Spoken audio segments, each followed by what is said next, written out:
2019년 시작이 엊그제 같은데 좀 벌써 마지막 주일을 우리가 맞이하게 됐습니다. 이제 우리 모두가 한 해의 끝자락에 서게 됐습니다. 참 이 끝이라는 자리가 특별한 것 같아요. 자기를 반성하고 그리고 결산하는 자리입니다. 1년 동안 어떻게 살았는가, 또 어떻게 일했는가 이거에 대해서 평가하고 또 평가를 받는 자리입니다. 우리는 한 해를 살면서 보면은 자기도 모르게 마지막 시간을 의식합니다. 내가 올해 열심히 살고 열심히 일해서 연말에는 좋은 평가를 받아야지 이런 생각을 갖잖아요. 자, 이런 연말 목표는 1년의 삶을 좀 더 긴장하고 좀 더 절제하고 좀 더 노력하게 만듭니다. 우리가 수험생을 생각하면 가장 공감이 될 것 같아요. 우리 대학 입학 시험이 연말에 있지 않습니까? 연말에 이제 수능 시험을 봅니다. 또 여러 가지 실기 시험도 봅니다. 내가 거기서 좋은 성적을 내서 내가 원하는 대학에 꼭 가겠다. 그런 일념이 1년 내내 한눈 팔지 않고 공부에 전념할 수 있도록 만들어 주잖아요. 어떻게 보면 마지막 수능일이 1년 전체의 삶을 지배하고 있다고 말할 수 있습니다. 이와 같습니다. 여러분, 세상 만물에는요, 마지막 날이 반드시 있습니다. 그리고 그 마지막 날에는 어마어마한 일들이 일어납니다. 어떻게 보면 우리의 영혼을 결정짓는 그런 일들이 마지막 날에 일어납니다.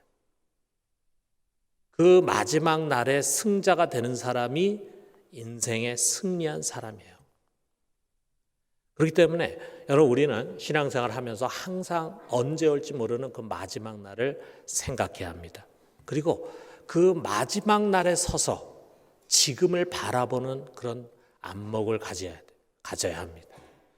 그 마지막 날에 맞춰서 그 마지막 날에 기쁨이 되기 위해서는, 승리가 되기 위해서는 내가 지금 어떻게 살아야 할까, 이것을 생각하고 결단하는 그런 신앙이 깨어있는 신앙생활입니다. 여러분, 성경은요, 종말에 관해서 정말 많은 말씀을 주고 있습니다. 이 종말을 뜻하는 헬라어 텔로스라고 하는 말은요, 끝이라는 말도 되지만 목적 또는 목표라고 하는 그런 뜻을 담고 있어요. 자, 그래서 종말은 우리 신앙의 마지막 정상이 어딘가, 우리가 마지막에 올라가야 할 정상이 어딘가 하는 것을 말해줍니다. 그 종말 신앙은 그 정상에 우리가 미리 올라가는 거예요. 미래에 일어날 일이지만 우리가 말씀을 통해서, 말씀을 의지해서 그 정상에 미리 올라가서 아래를 내려다보는 눈을 갖게 해줍니다. 그런 점에서 이 종말 신앙은 정말 우리 신앙의 중요한, 신앙의 중심이라고 할 수 있습니다. 자, 그런데 수능이라고 하는 거는 우리가 벌써 연초에 다 정해지잖아요. 언제 시험을 친다라는 날짜가 정해집니다. 그 날짜에 맞춰서 준비하는 거죠. 자, 그런데 우리의 이 마지막 날은요, 날짜가 예고되지 않습니다. 언제 그날이 올지 아무도 몰라요. 왜냐하면 이미 우리가 사는 이 세상이, 지금 이 시대가 종말의 시대이기 때문이에요. 자, 여러분, 예수님 부활하셨잖아요. 예수님의 부활 속에는 신비가 많이 담겨져 있어요. 우리가 그 부활의 의미를 다 일일이 해석할 수가 없습니다. 우리가 초대교회를 부활의 교회라고 불렀어요. 성령의 교회라기보다는 부활의 교회라고 불렀어요. 왜냐하면 이 부활이라는 게 뭐냐 하면요, 영원한 저 세상이 이 유한한 세상을 부수고 들어온 사건이에요. 최초로 예수님이 사망 권세를 깨뜨리고 부활하셨어요. 이게 바로 종말의 시작입니다. 그래서 여러분, 우리가 요엘서에 보면은 내가 말세 내용을 사람들에게 부어주리니 그러셨잖아요. 이 성령을 예고하셨는데 그 성령을 언제 부어주시냐면 말세에 부어준다 그랬어요. 자, 그런데 언제 부어주셨습니까? 2000년 전 오순절에 성령을 부어주셨어요. 왜? 이미 말세가 시작됐기 때문이에요. 지금은 종말의 카운트다운을 하고 있는 종말의 시대입니다. 자, 그런데 이 카운트다운이 언제 끝날지 아무도 몰라요. 어쩌면 지금 100을 센다고 할 때 이제 75를 세고 있을지도 몰라요. 그러면 아직 많이 남아 있겠죠? 그런데 어쩌면 지금 8, 7, 6 이렇게 세고 있을지도 몰라요. 그러면은 우리가 생각보다 굉장히 빠르게 그 종말의 시간이 올 것입니다. 카운트다운이 끝나면은 예수님이 재림하시고 그리고 종말의 끝이 오는 것입니다. 그 일은요, 이 종말의 시대에 언제든지 일어날 수 있어요. 이미 재림의 징조는 우리 시대에도 충만합니다. 이미 주님께서 문 앞에 서셨다고 말씀하십니다. 33절에 보니까 이와 같이 너희도 이 모든 일을 보거든 인자가 가까이 곧 문 앞에 이른 줄 알라. 여러분, 우리 주님께서 우주 저편 멀리 계신 것이 아닙니다. 시공을 초월하시는 그분이 이미 아주 가까이 우리 문 앞에 도착해서 서 계십니다. 그 문을 열면은 그리고 들어오시면은 끝이에요. 그러므로 여러분, 우리가 오늘 1년의 마지막 주일에 예배를 드리면서 이 종말 신앙을 좀 돌아봐요. 주님은 마지막 날을 대하는 우리의 자세가 어때야 하는가 하는 것을 오늘 이 말씀 속에서 두 가지로 가르쳐주고 있습니다. 첫째는 뭐냐면 깨어서 긴장하라라는 거예요. 주님 먼저 너희는 이래서는 안 된다라고 하는 것을 노아 때를 가르쳐서 말씀해 주십니다. 37절에 38절 보니까 노아의 때와 같이 인자의 임함도 그러하리라. 홍수 전에 노아가 방주에 들어가던 날까지 사람들이 먹고 마시고 장가들고 시집가고 있으면서 그랬어요. 자, 노아가 이제 방주를 다 짓고 그 방주 안에 주님의 계시에 따라서 방주 안에 온 가족이 들어가 이제 곧 비가 내리기 시작합니다. 그때까지 사람들은 무엇을 했느냐 하면 먹고 마시고 장가들고 시집가고 했다 그랬어요. 자, 이게 뭐가 문제입니까? 우리 이거 지금도 늘 하는 일 아니에요? 또 꼭 해야 하는 일 아니에요? 우리 뭐 늘 먹고 마시잖아요. 또 우리 나이가 든 분들은 시집가고 장가를 꼭 가야죠. 자, 근데 뭐가 문제냐? 문제는 이것이라 이거죠. 거대한 홍수의 쓰나미가 지금 오고 있는데 그들은 그 경고를 듣지 않아요. 그것을 믿지 않아요. 관심도 없어요. 그들의 관심은 오직 지금 무엇을 먹을까? 오늘 점심 식사는 뭘 먹을까? 무엇을 마실까? 어떤 좋은 술을 마실까? 어떤 좋은 와인을 마실까?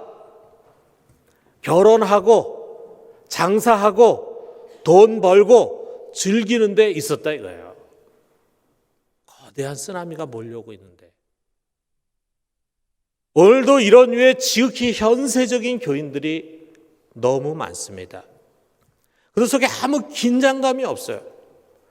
재림이라는 것이 솔직히 별 관심치게 들지를 못합니다. 언제 오시겠지? 마치 나는 모든 것이 다 준비되어 있는 것처럼 마치 그날이 나에게는 온통 축복의 날로만 다가오는 것처럼 생각을 해요. 그날에 내가 과연 어떤 모습으로 서게 될까?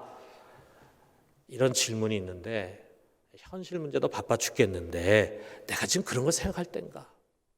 이렇게 생각합니다. 여러분, 이 정말의 긴장감이라는 게 있잖아요.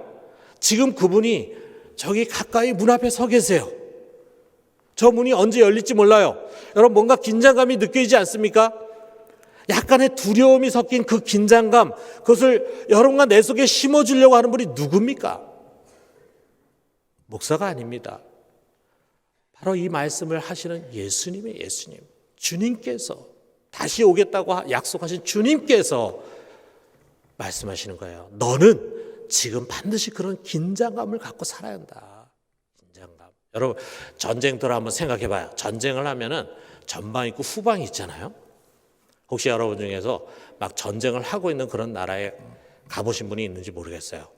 저는 1990년 초에 유고슬라비아에서 내전이 일어났잖아요. 유고 연방이 있었는데 유고 연방이 해체되면서 이제 내전이 막 일어났어요.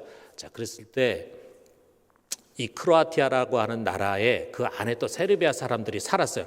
그 세르비아 사람들이 독립선언을 했어요. 그래가지고 크로아티아하고 세르비아계 사람들하고 전쟁이 이제 붙었는데, 그때 제가 크로아티아의 수도인 자그레브를 갔었습니다. 전쟁이라서 그런지 국경을 넘어갈 때 군인들이 완전 무장을 하고, 그리고 하나하나 이 검사를 아주 까다롭게 하는 그런 긴장감이 느껴졌는데, 막상 자그레브에 들어가 보니까요, 전쟁하는 나라 같지가 않아요. 막 젊은 사람들이 여전히 카페에서 웃으면서 담소하면서 커피 마시고 그다음에 술을 마시고 여유를 갖고 있어요. 후방이니까 설마 적이 여기까지 오겠는가 이런 생각을 가지니까 이렇게 다 풀어져 있더라고요. 자, 그런데 전방은 전혀 달랐겠죠. 뭐 언제든지 적이 쳐들어올 수 있지 않습니까? 기습 공격 받을 수도 있잖아요. 죽임을 당할 수도 있잖아요. 그러니까 전방의 군인들도 당연히 하루 세끼 먹고 마시고, 그리고 휴식도 취하지만 항상 그들 속에는 긴장감이 있어요. 항상. 여러분, 종말의 삶은 바로 이와 같은 것입니다. 여러분, 우리는 지금 후방에 있는 것이 아닙니다. 우리의 적이 우는 사자처럼 두루다니며 삼킬 자를 찾고 있잖아요. 지금 주님이 바로 문 앞에 와 계시잖아요.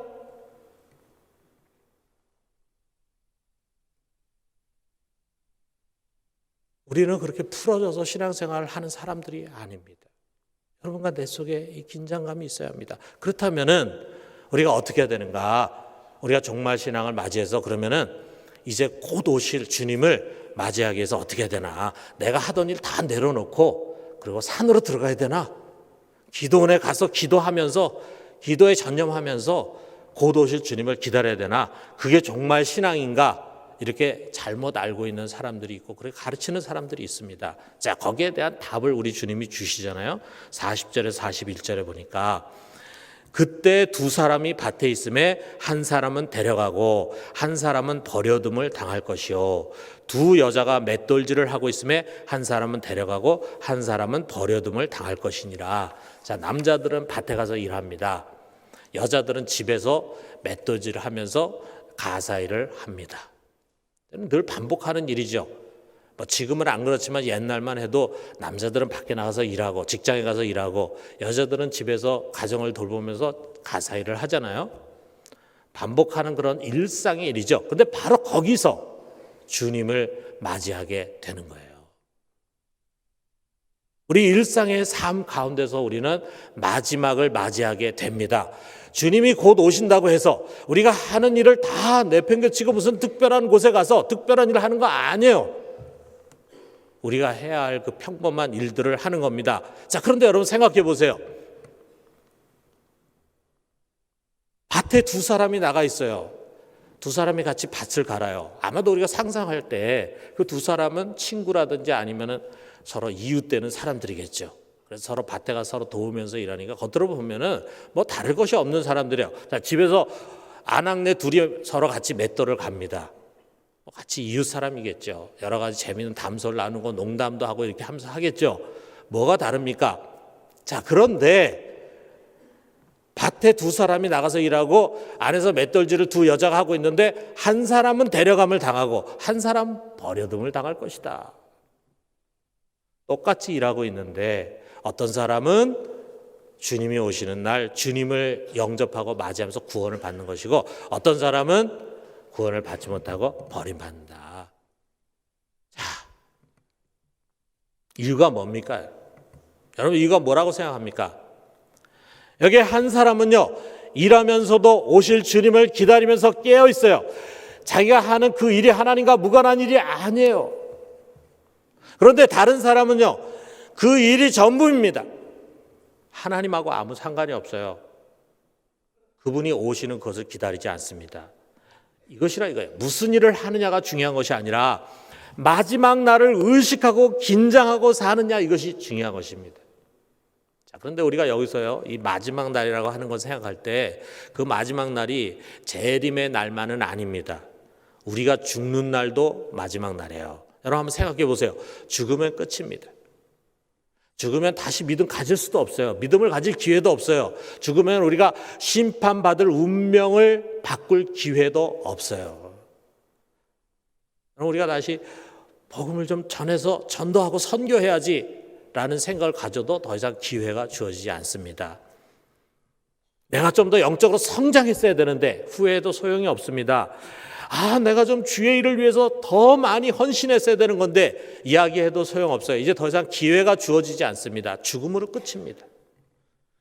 바울은 보면은 그의 서신서에서 여러 차례 믿음 안에서 믿는 자로서 죽은 자를 잠잔다 이렇게 표현해요. 그래서 종교의 여자 마틴 루터는 이 말씀을 근거로 해서 예수 믿는 사람이 죽은 다음에 어떻게 되나 했을 때 그는 잠을 자게 된다. 수면설을 이야기했습니다. 자, 만약 우리가 그 말대로라면 믿는 자는 이제 죽은 다음에 아주 깊은 잠을 자요. 그러다가 주님께서 재림해서 오실 때 깨어나 가지고 부활을 하게 됩니다. 신령한 몸을 입게 돼요.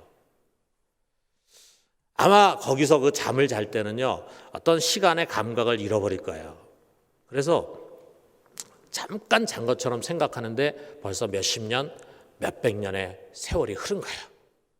그런데 마치 우리 가족들과 또 성도들이 찬송하는 가운데 이 세상의 마지막 삶을 마치고 눈을 감고 죽었는데 자기는 금방 좀 전에 죽었다고 생각하고 눈을 떴는데 주님이 오신 거예요. 이 세상에 종말이 온 거예요. 그런데 그 사이에 벌써 수백 년의 세월이 흘렀을 수도 있어요. 느끼지 못한 거예요. 자, 그러니까 우리가 죽는 날은요, 세상의 종말과 다를 바 없는 마지막 시간입니다. 자, 그런데 그런 날들이요, 다 예고 없이 우리들에게 찾아옵니다. 예고 없이. 여러분, 그 시간이 온다면 여러분 어떻습니까?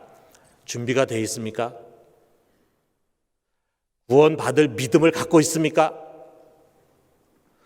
여러분의 등잔에 기름이 차 있고 거룩한 예복을 입고 있습니까? 믿음의 길을 잘 달려가고 있습니까? 여러분, 우리 깨어나야 합니다. 마지막 날이 파멸의 날이 되지 않기 위해서 여러분 준비해야 합니다. 사망의 잠에서 깨어나야 합니다. 죄와 벗하면서 일락을 추구하는 삶에서 돌아서야 합니다. 아직 내게는 시간이 많지. 아직 내가 젊으니까 나에게 마지막 날이 아직 많이 남아있지. 주님께서 늘 2000년 전부터 오신다 그랬는데 내 시대에 오시겠나. 그렇게 하면서 안이하게 살면 안 됩니다. 여러분, 우리가 믿음 생활할 때 종종 시련이 오죠. 심지어는 그 시련이 너무 커가지고 이제 죽을 위기와 고통을 겪게 되는 경우들이 있죠. 그게 뭔지 아십니까? 여러분, 우리를 깨우시는 하나님의 섭리입니다. 우리 교인들 중에 그런 이야기 하는 분들이 있어요. 어려서부터 교회 다녀가지고 그냥 습관적으로 교회를 다니고 어느 날 갑자기 누가 당신 구원에 확신이 있느냐? 당신 주님을 인격적으로 만난 적이 있느냐? 이런 질문하면은 사실 솔직히 할 말이 없는 그런 분들. 자, 그렇게 신앙생활을 했는데 어느 날 갑자기 인생에 큰 어려움이 왔어. 정말 죽을 것 같은 그런 어려움이 왔어. 그러니까 어려서부터 들은 풍월이 있으니까 하나님 앞에 나가서 부르짖습니다. 매달립니다. 그러는 가운데 그 문제가 해결되고 구원을 받고 다시 살아나게 됐을 때 비로소 제대로 된 신앙을 갖게 되고 그때부터 신앙생활을 하게 됐습니다. 라고 간증하는 분들 있잖아요. 여러분, 우리에게 찾아오는 어려움들은요, 잠자는 우리, 매너리즘에 빠져있는 우리, 아니란 생각에 빠져있는 우리를 흔드시는 하나님의 섭리입니다. 깨어나야 합니다. 정신 차리고 신앙생활을 바르게 해야 합니다. 여기 42절에 말씀하세요. 그러므로 깨어 있으라. 어느 날에 너희 주가 임할는지 너희가 알지 못함이니라. 여러분, 다시금 마지막 날을 의식하면서 영적인 긴장감을 회복할 수 있게 되기를 주님의 이름으로 축원합니다. 두 번째로는 상을 받도록 하라 말씀하세요.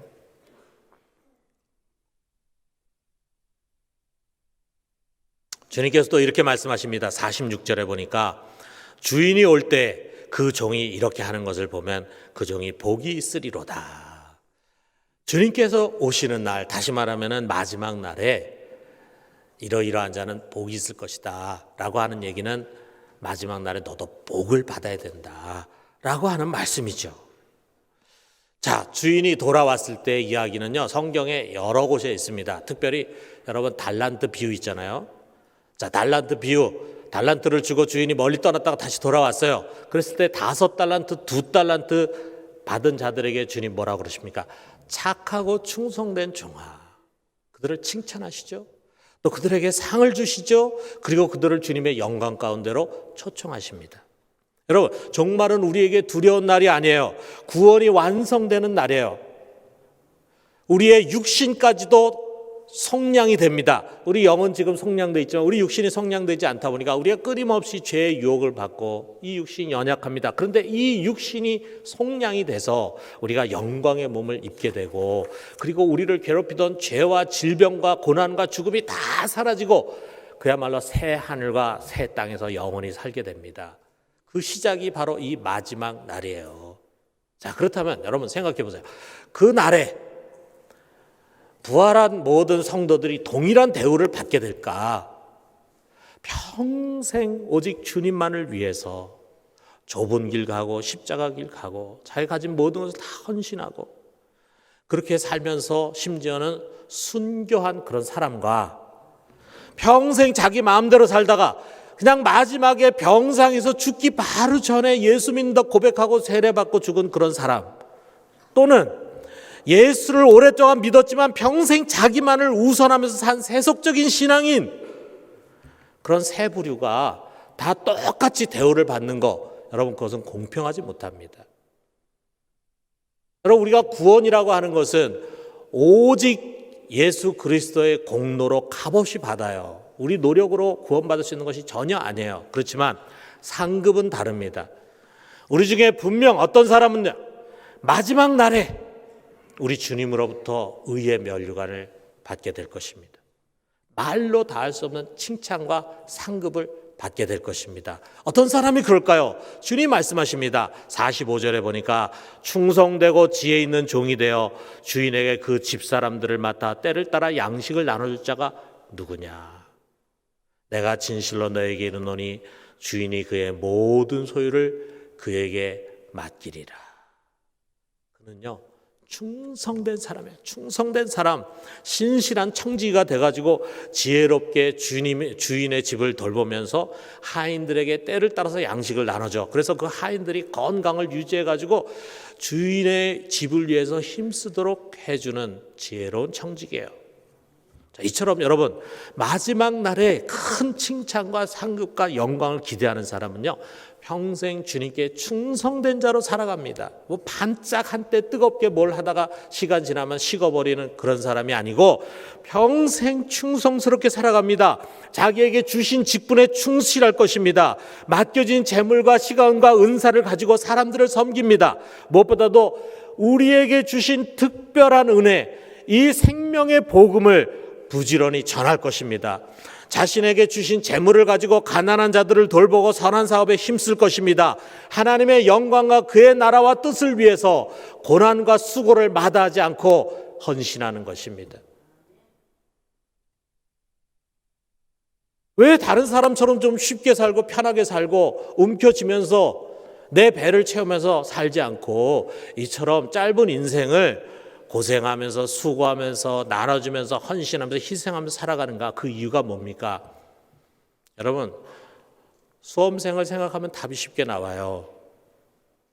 왜 수험생이 딴 애들 다 노는데 놀지 않고, 딴 다 게임하는데 자기는 하지 않고, 딴 다 편히 자는데 자지 않고 혼자서 밤늦게까지 공부하고 공부만 하고 이렇게 수고합니까? 이유가 뭡니까? 자기 미래에 자기는 좋은 학교 가고 자기가 원하는 그 일을 하고 그것을 하기 위해서 그 목적을 가지고 지금 자신의 삶을 절제하고 참고 공부하잖아요. 자, 여러분, 그것처럼 마지막 날에 영광을 갈망하는 사람은 지금 조금 편하고 즐겁고 자신이 한 일에 대해서 많은 보상을 받고 잠시의 부귀와 영광을 누리는 그런 삶, 그것을 거절합니다. 그리고 도리어 지금 참고 고난당하고 헌신하는 것입니다. 지혜로운 사람이잖아요. 여러분 반대의 사람도 주님 말씀하십니다. 48절에 49절에 보니까 만일 그 악한 종이 마음에 생각하기를 주인이 더디오리라 하여 동료들을 때리고 술 친구들과 더불어 먹고 마시게 되면 어떤 사람입니까? 주님께서 맡기신 일이 있어요. 넌 이것을 해라. 내가 올 때까지 이거를 좀 해야 된다라고 맡긴 일이 있는데 그 일은 뒤로 팽개쳐 두고 자기가 해야 할 일은 하지 않고 하고 싶은 일을 하는 사람이에요. 하고 싶은 일. 자기 육신의 욕망이 가는 대로 합니다. 하고 싶은 일이 뭡니까? 술 친구들 데려와가지고 그들과 어울리면서 술 먹는 거거든요. 그러면서 자기의 동료들을 때리고 학대하고 먹을 거 주지도 않고 집안이 엉망이 되도록 만들어요. 자, 이 사람이 이렇게 한 이유가 뭘까요? 여기에 나오고 있습니다. 아, 주인이 오려면 아직 멀었는데 우리 주인은 더디 올 거야. 우리 주인이 곧 온다는 그런 징조가 보이면 뭐 그때 가서 열심히 하지 뭐. 이렇게 하면서 하루하루를 자기의 욕망에 양보하면서 살아가는 거예요. 여러분, 우리도 이런 사람 될 수 있습니다.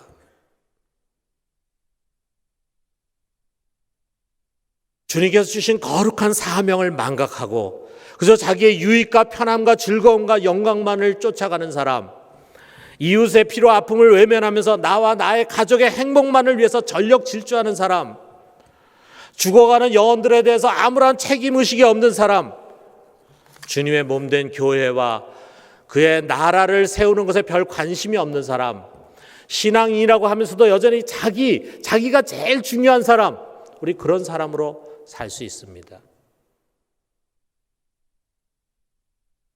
그러면 어떻게 됩니까?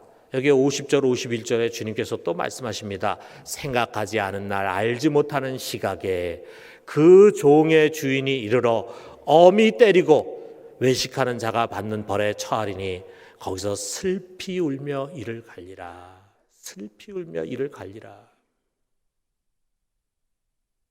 마지막 날이 그에게는 몹시 당혹스러운 날이 되는 거예요. 마지막 날이 큰 책망과 슬픔과 후회와 고통의 시간이 될 것입니다. 여러분, 우리는 그렇게 살다가요, 정말 구원을 잃어버릴 수도 있어요. 구원을 잃어버려요. 한때는 정말 신앙이 좋은 것 같고 예수 잘 믿는 것 같았는데 어떤 일로 인해서 교회를 멀리하고 신앙을 멀리하다 보니까 나중에 그 사람 만났는데 그 사람 예수 안 믿어요. 심지어 다른 종교에 가 있어요. 여러분 주변에 그런 사람들이 있잖아요. 정말 그럴 수 있습니다. 구원 받는다고 해도 벌거벗은 구원, 아주 수치스러운 그런 구원을 받게 될 것입니다. 사랑하는 성도 여러분, 이제 우리 다시 마지막 날의 신앙으로 돌아갑시다. 내일도 오늘 같고 내년도 올해 같겠지, 그런 안일한 생각을 내려놔요. 여러분, 주님께서 지금 문 밖에 서 계신다는 이 말씀을 흘러 떠내려 보내서는 안 됩니다. 마지막 날은 갑자기 찾아올 수 있습니다. 주님께서 어느 날 갑자기 우리 시대에 재림하실 수도 있고 여러분의 인생의 종말이 어느 날 갑자기 찾아올 수 있다는 것을 잊어서는 안 됩니다. 다시 깨서 우리 마지막 날에 섭시다. 그날이 우리에게 두려운 날이 아니라 영광의 날이 되고 큰 상급과 칭찬을 받는 날이 돼야 합니다. 여러분, 다시금 영적인 긴장감을 가지고 주의 일에 더욱 힘쓰는 우리 모두가 되기를 주님의 이름으로 축원합니다.